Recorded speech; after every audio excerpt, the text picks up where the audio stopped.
Hey guys, it's Isabella. Welcome back to my channel, or welcome to my channel if you're new. Today we're going to be doing a very relaxed and chill video. This is just going to be a bit like a reading update where I'm going to talk about how my reading has changed in the past few months, because it definitely has. I've definitely changed genre in like the genres that I've been reading more of. I have a graph that I've done up with all the statistics as well that I'm going to show you guys, and I also want to talk about some plans I have for my bookshelf, basically just a bunch of things to do with reading. And I really like filming these types of videos because it's a video that I can look back on in the future and kind of see my progress or see any changes that I make. And I also really like watching these videos, so yeah, I don't think this video is going to be very long, but I think it's going to be a video that can be very helpful and beneficial for me, and a video that might actually be of use rather than me posting and just like never looking at it again. I will look back at this video. So without further ado, let's get into it. I know people do like quarterly reading updates, and I might actually start doing that. I don't think this technically counts as a quarterly reading update because I'm including my April statistics in this, but I might start doing these updates more often. Anyway, on a piece of paper here I have some information. I'm going to put it on the screen as well when I get to like the graph that I made. But so far this year I've read 30 books out of 70. That is how many books I want to read this year. I believe last year I read 65, so it's 5 more than last year. Definitely think I can achieve it. I believe I'm 9 books ahead of schedule at the moment.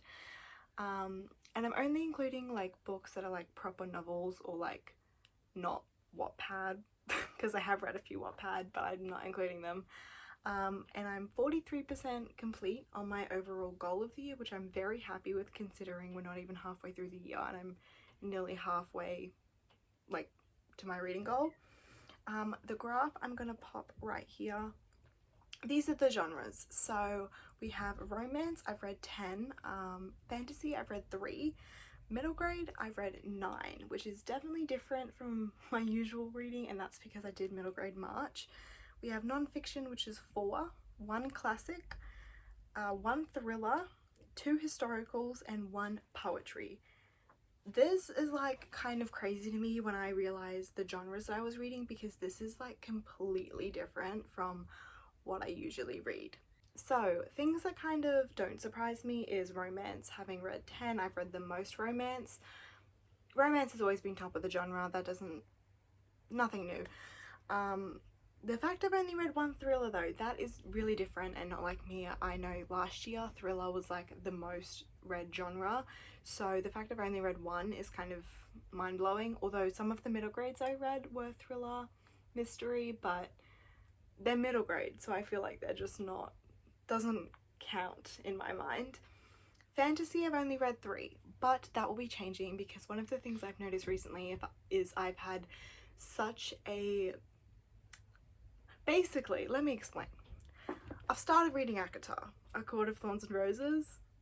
In love, absolutely in love. I really have started to love fantasy romance. So I then, after literally reading like 200 pages, I went and I bought the Cruel Prince trilogy, because I know this is like romance fantasy with the Fae, but this is YA, so not quite the same as A Court of Thorns and Roses, but same vibe. I do believe that one is a lot more political, and I love political books, so I think I'm really gonna like The Cruel Prince, but I'm gonna try and read the ACOTAR series first. I'm absolutely loving it. I do want to read more of Sarah J Maas, which there's a few authors that I would like to read more of. Sarah J Maas is definitely one of them. After I finish A Court of Thorns and Roses, I think I want to read Throne of Glass, and then I'm going to read Crescent City. I have heard Crescent City is basically her best work, which is kind of why I want to read it last, because I don't want to read that and then read Throne of Glass and be disappointed, you know what I mean? So that's kind of the vibe. I'm really getting into fantasy romance, so if anyone has fantasy romance recommendations, comment down below, specifically with like politics, I suppose.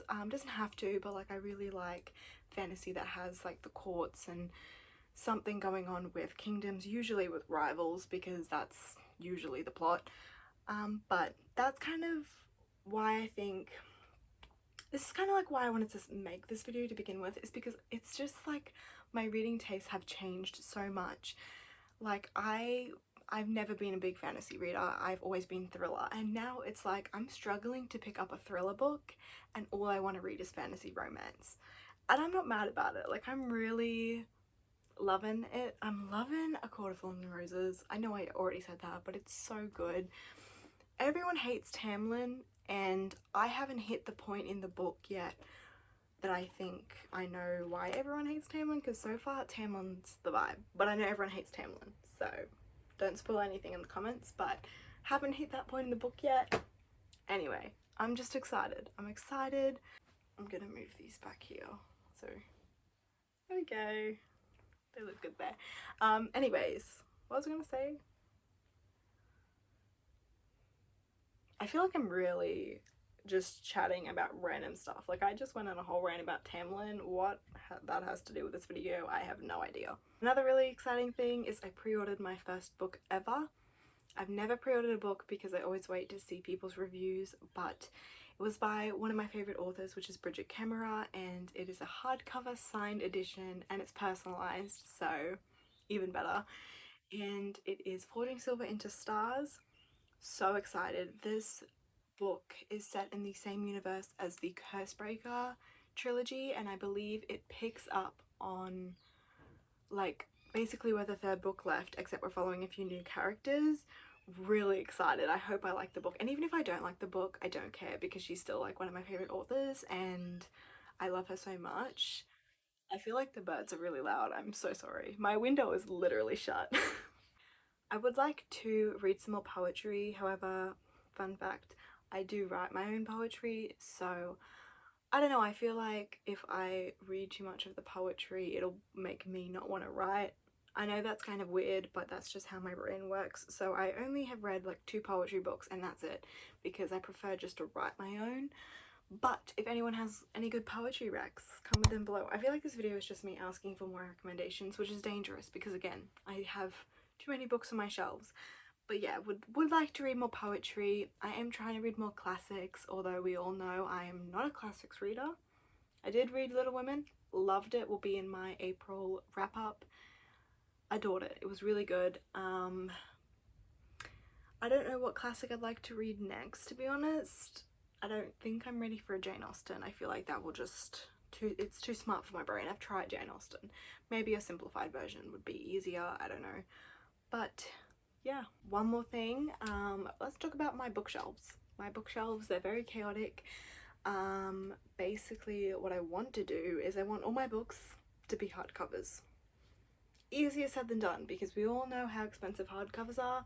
Pains me. I have a few hardcovers up the top. Actually, let me show you this one. Oh my goodness, isn't she pretty? This is The Lost Apothecary. I am actually waiting until October to read this because I feel like this would be a good October read. But oh my goodness, just everything about hardcovers I love. So I think I'm gonna like slowly buy more hardcovers for my shelves and try and sell the paperbacks, but it's just, I feel like it's really hard to sell my paperbacks because I don't really like selling online, and my town, just not many people are interested. Look how pretty this is. I can't get over it. I love hardcovers. Oh my goodness. Yes. Let me put it back up. Can I reach? There we go. That was very difficult. So yeah, I'd like to get more hardcovers and even some special editions. I'm trying to not go thrifting as often because I end up buying a lot of books that I don't actually want or need, and they usually don't have hardcovers there, so it's just easier if I buy the books I want to buy online and just kind of like watch my spending so I can do it and not waste all my money in one go. So that's my goal. Again, I'm kind of nervous to buy hardcovers and books I haven't read because if I don't like it, hardcovers are more expensive than paperbacks, so I'm wasting more money. But anyways, that's another bridge we're just not going to cross just yet, but that is my goal, and it will take me quite a while to do that because again, I'm not going to go spending all my money on hardbacks immediately, so it'll take me a while, but I'll get there. Also, I know some books don't have hardcovers, like Beechtree doesn't, and I don't believe many Colleen Hoover's books there. I don't think there's many hardcovers for them either, so it's like a win some lose some situation, but I just love hardcovers. Alright guys, that brings us to the end of this video. I hope you enjoyed. If you did, make sure you give it a like and comment down below what your book goal is if you have any. I'm always interested in hearing other people's reading goals, or even like any reading updates, books you've been enjoying, books you haven't, anything like that. Feel free to comment them down below. Subscribe if you would like, and if you're interested in my Goodreads, Instagram or TikTok, they are linked down below as well. And I will see you guys in my next video. Bye guys!